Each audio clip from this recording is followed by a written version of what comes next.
Welcome to today's explainer. You know, if you have ever listened to a masterfully crafted jazz performance, you realize pretty quickly that it's this complex, living, breathing puzzle where absolutely every single note has a purpose. Well, what if we applied that exact same structural brilliance to building the artists themselves? Today, we're taking a visual journey through the official curriculum of the State University of Music and Performing Arts Mannheim, specifically their Bachelor of Music in Jazz and Popular Music. We're going to look at their official roadmap to see exactly how this institution takes a raw, talented musician and systematically constructs a complete, industry-ready professional. It's honestly fascinating to see this mapped out. Here is our roadmap for today. We'll cover the main subject, theory and rhythm, history and craftsmanship, ensemble work, and finally, music business and graduation.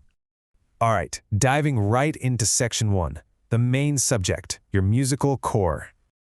In a jazz arrangement, the core melody is called the head. Well, in Mannheim, your main instrument, or your voice, is that head, and the demands placed on it are intense. Just look at this number, 2,730. That is not the number of hours spent sitting in a classroom. That's the staggering amount of solo self-study expected of a student just for their main subject part 2, spread out over 6 semesters. It completely shatters that romantic illusion of the effortlessly talented musician, right? This program demands rigorous, unrelenting dedication behind closed doors. You are practically living in the practice room. And what exactly are they doing for all those hours? Well, the curriculum demands absolute essential mastery across a massive timeline of styles. Students have to deeply understand and perform classic jazz, blues, New Orleans, swing, and bebop before moving into hard bop, modal, and eventually popular and world music. But they don't just casually play through them. They have to literally memorize a collection of at least 25 idiomatic pieces and personally transcribe 5 master solos to perform entirely from memory. Just imagine the sheer brain power required for that. It's all about wiring the vocabulary of the greats directly into their fingertips. Now, the technical demands actually shift drastically depending on your core instrument. For instrumentalists, it's highly mechanical and practical. Saxophonists have to learn the clarinet, while bassists have to learn piano basics just to properly grasp harmony. But for vocalists, the secondary training pivots entirely into something called sängerische Körperschulung, or vocal body training. They use the Feldenkrais method, which is all about self-organization, movement patterns, and building this profound bodily awareness. The crucial point for singers is captured so perfectly in the syllabus quote. The ultimate goal is a holistic singing resting in comprehensive body awareness that enables personal artistic freedom.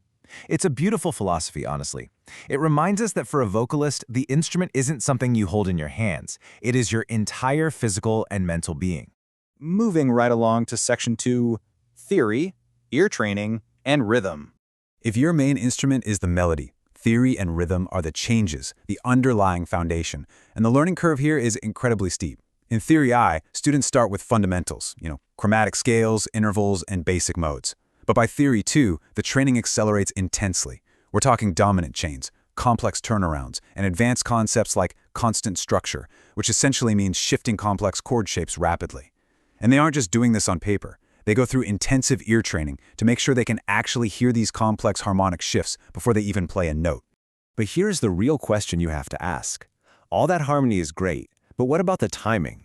Because harmony without time is really just noise. So how exactly does Mannheim train the ultimate internal metronome? Notice how incredibly global the rhythm training is. They don't just sit back and stick to a standard 4/4 swing. These students are forced to master odd meters like 5, 7, 9, and 11 beats per measure. They study the clave principle, complex African polyrhythms, and Brazilian structures. But honestly, the coolest part?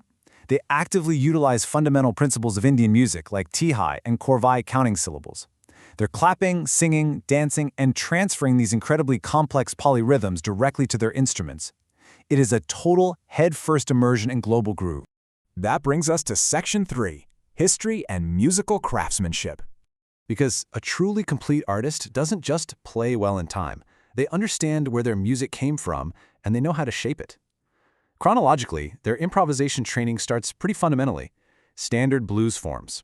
Then they graduate to complex cadence pieces. Think of standards like All the Things You Are.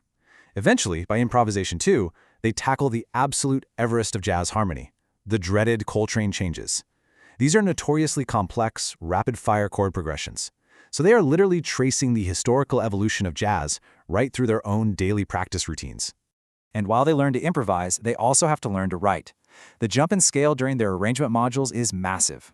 Arrangement I is highly intimate. They're writing for small combos, managing maybe 2 to 4 voices using contemporary software. But in Arrangement 2, the scale absolutely explodes. Students are tasked with arranging for a colossal big band and even a full symphony orchestra. They have to understand the individual characteristics of dozens of instruments just to create a cohesive, massive wall of sound. All right, Section 4, interplay, the ensemble work. So what happens when you take all this individual technique, theory, and writing ability and put it in a room with other musicians? Well, jazz is entirely built on interplay, communication, and deep listening. And look at the sheer variety of musical ecosystems these students have to adapt to.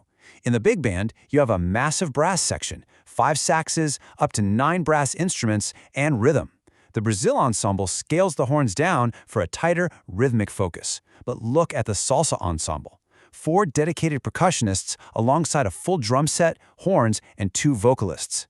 To sit in that ensemble, you absolutely have to lock your timing into a massive, multi-layered rhythmic engine.